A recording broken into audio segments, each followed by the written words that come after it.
The year is 2030. You wake up, and the world quietly runs on technologies that sounded like science fiction just 5 years ago. Your digital assistant is not an app. It is an AGI that knows you better than most humans. Hospitals print organs, cities breathe through artificial trees. The internet itself has split into a classical layer and a quantum one. So today, let's take a peek into that world and walk through 10 future technologies that completely reshape how we live, work, and think by 2030. Not theory, lived reality. Number 1, AGI becomes your daily co-pilot. It starts the moment you open your eyes. Your phone is no longer a grid of apps. It is a single conversation with an artificial general intelligence that understands your goals, your history, and your moods. You don't ask for the weather. You ask it, help me have a low-stress day. I need to finish the report, call my mother, and still have time to work out. In seconds, your AGI drafts the report outline, schedules deep work blocks when you are usually most focused, drafts a warm message for your mother if you are short on time, and reserves a gym slot exactly when your energy tends to peak. At work, AGI agents coordinate entire teams. They summarize meetings you did not attend, negotiate with other agents on your behalf, and surface decisions that truly require human judgment. Students learn with AGI tutors who remember every confusion, every mistake, every breakthrough. Lessons are not chapters. They are dynamic storylines that adapt to how each mind thinks. In creative fields, AGI co-authors films, music, and novels. You describe a feeling or an idea, and the AGI generates drafts, options, and wild variations for you to refine. Creativity becomes a duet between human taste and machine exploration. Intelligence is no longer scarce. Everyone has a personal co-pilot, which means what matters most is no longer what you know, but what you choose to build.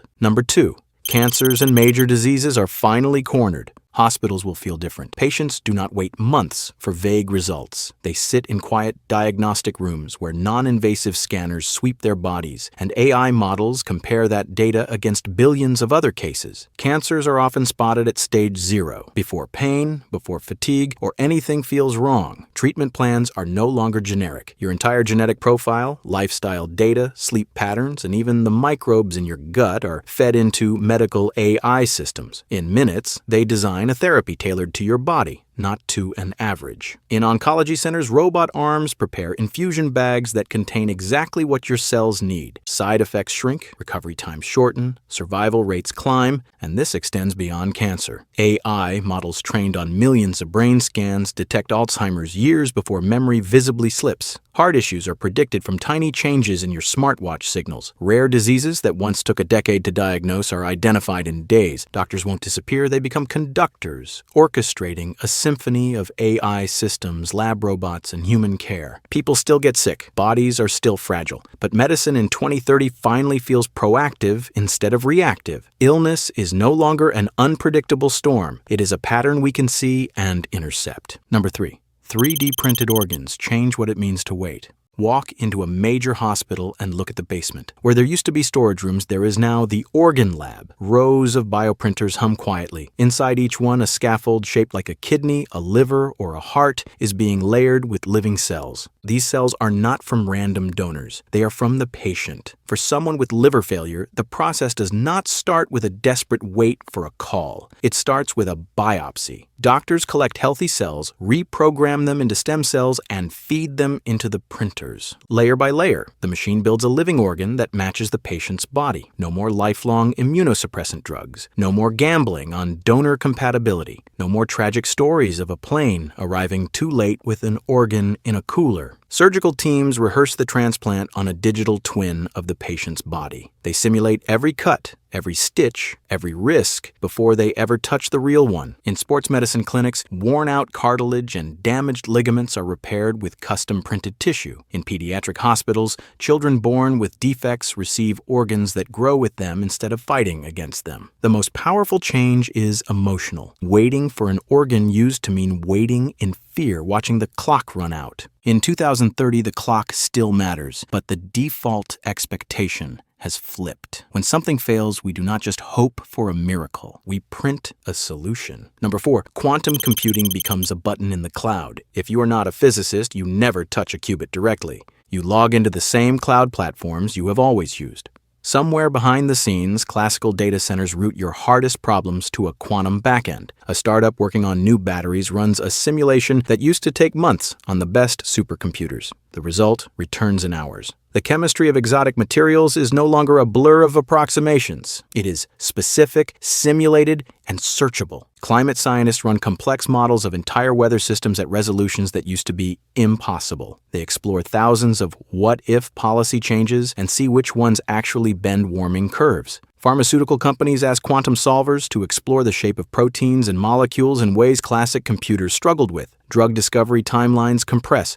Treatments emerge faster. Teachers show high school students how a quantum algorithm works by letting them run small experiments through the browser. Kids who once struggled with math now see it come alive as something that shapes the real world. Artists and game developers plug into quantum-enhanced tools without even knowing it. Procedural worlds, audio landscapes, and generative designs explore astronomical combinations that would have been out of reach. Most people cannot explain superposition or entanglement. They do not need to. For them, quantum computing is just another invisible layer of infrastructure, like electricity. The magic is not in understanding every detail. It is in what becomes possible when you can ask better questions. Number 5. Digital human doubles rewrite identity. Imagine opening a dashboard labeled You. On one side is your calendar, messages, and files. On the other is a living simulation trained on your writing style, voice patterns, decision history, and preferences. Your digital double. At first, it handles obvious tasks. It answers basic emails, reschedules meetings, and fills forms. It knows what you usually say and how you usually say it. Then it starts attending low-priority meetings on your behalf. Colleagues see your AI version join the call, clearly marked. It listens, takes notes, asks clarifying questions, and delivers a summary with decisions and follow-ups. For public figures, these doubles become a buffer. Fans can interact with an AI that feels deeply like them without burning out the human behind it. Families use these systems more intimately. For busy parents, the double can read bedtime stories in their own voice when they are stuck at work. Elderly people record their memories, stories, and advice while the system learns their style. Years later, grandchildren can have conversations that feel uncannily like sitting with them again. But this raises real questions. If your double can speak and act in your name, who is responsible when it makes a mistake? When is it appropriate to use it? Where is the line between extension and replacement? In 2030, society does not have perfect answers yet, but identity is no longer only what lives in your body. It also lives in the systems that mirror you. Number 6. Bionic bodies and restored senses become common. Years ago, prosthetic legs were rigid and mechanical. Today, they move with a fluid, responsive grace that almost looks like dancing. Tiny AI models inside each limb adjust in real time to terrain,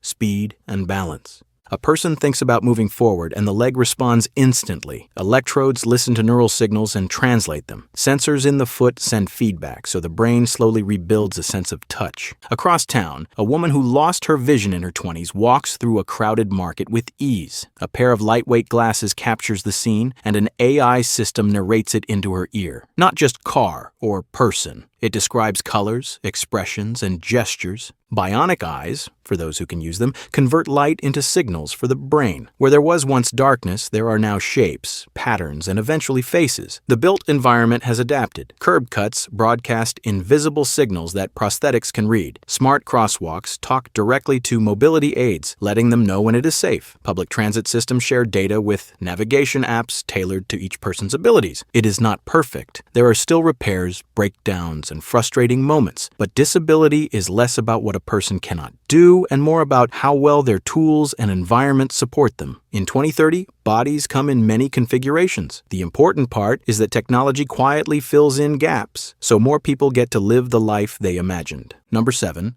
The quantum internet redefines connection. You sit down to call a friend on the other side of the world. You speak, and the delay you grew up with is gone. The channel feels instant, crisp, and oddly solid. Underneath that simple experience is the quantum internet. In secure facilities, quantum nodes exchange entangled particles. Any attempt to intercept or tamper with that connection shows up immediately as noise. Eavesdropping is not just difficult, it is detectable by design. Governments use this for critical infrastructure. Financial institutions use it to move sensitive transactions. Hospitals use it to share medical data between continents without fearing silent breaches. But regular people benefit in more surprising ways. Cloud Cloud gaming with global friends has no noticeable lag. Musicians in different countries play the same piece together in real time with tight synchronization. Remote surgeries are safer because doctors can control instruments with minimal delay. Students in remote villages join interactive science labs that feel local. Engineers collaborate on complex designs as if they were in the same room. You still have regular Wi-Fi at home. You still browse the web. But the quantum layer sits underneath, quietly reshaping the rules about trust, timing, and security.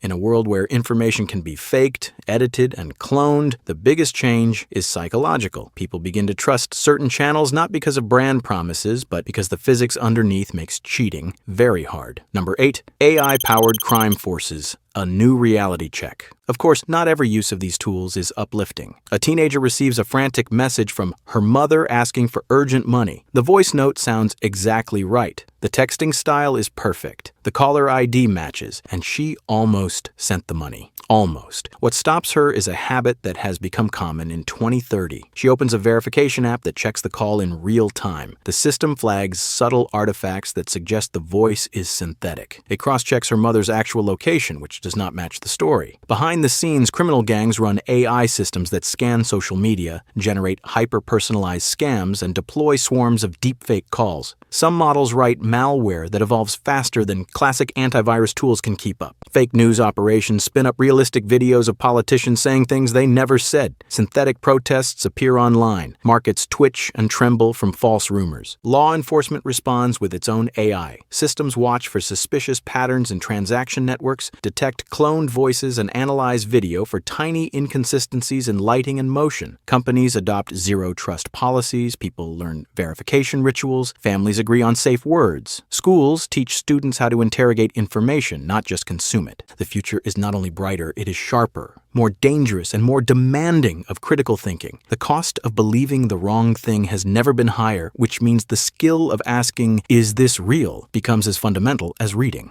Number 9, smart grids and mini reactors quietly power everything. Look at a city skyline at night in 2030. The lights are not just on, they are choreographed. Every building, electric vehicle, battery pack, and small modular reactor feeds data into a living map of energy. The grid is no longer a one-way stream from big power plants to passive consumers. It is a mesh of producers and users shifting roles in real time. In a coastal town, an SMR the size of a small warehouse powers homes, industry, and a new data center on the edge of town. It runs for years on a single fuel load. Built-in safety features shut it down passively if something goes wrong. Rooftops are covered in panels that soak up the sun. Surplus energy flows into home batteries and parked cars. At peak demand in the evening, those cars push power back into the grid and are rewarded automatically. Inside apartments, appliances talk to the grid. Your washing machine quietly chooses to start when prices and emissions are lowest. Your water heater pre-warms during a burst of cheap wind power. Blackouts still happen, but less often and for shorter periods. Microgrids in neighborhoods can island themselves from the larger system during storms, keeping hospitals, shelters, and essential services running. For people, the experience is simple. Bills are more predictable. Outages are less frequent. Energy feels cleaner and more local. Behind that simplicity is a constant dance of algorithms balancing electrons second by second. The biggest shift is that stability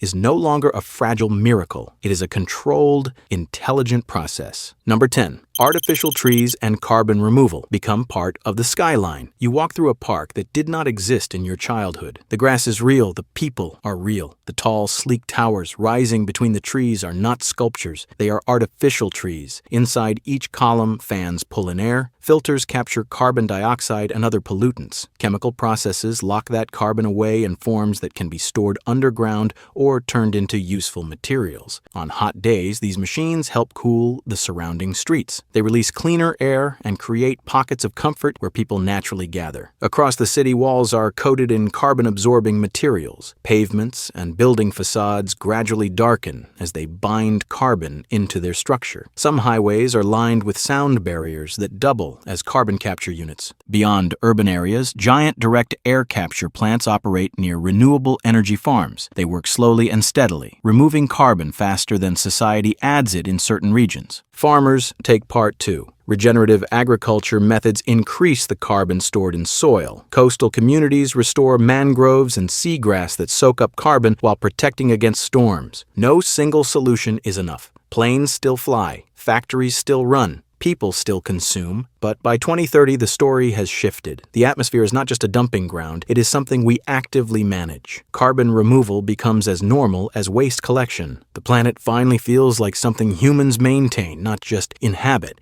The world you choose to live in. So that is the world of 2030, a world where AGI co-pilot sits on everyone's shoulders, where the disease is caught earlier, where organs are printed, bodies are augmented, networks are quantum, and grids are alive. A world that is cleaner in some ways, more dangerous in others, and far more tightly woven together. None of these technologies arrives on its own. They come with policies, ethics, power struggles, and trade-offs. They can be used to heal or to harm. The real question is not whether these tools will exist. Many of them are already on the way. The real question is how we decide to use them. If you made it this far, let us know what you think in the comments section below. And for more interesting topics, make sure you watch the recommended video on the screen right now.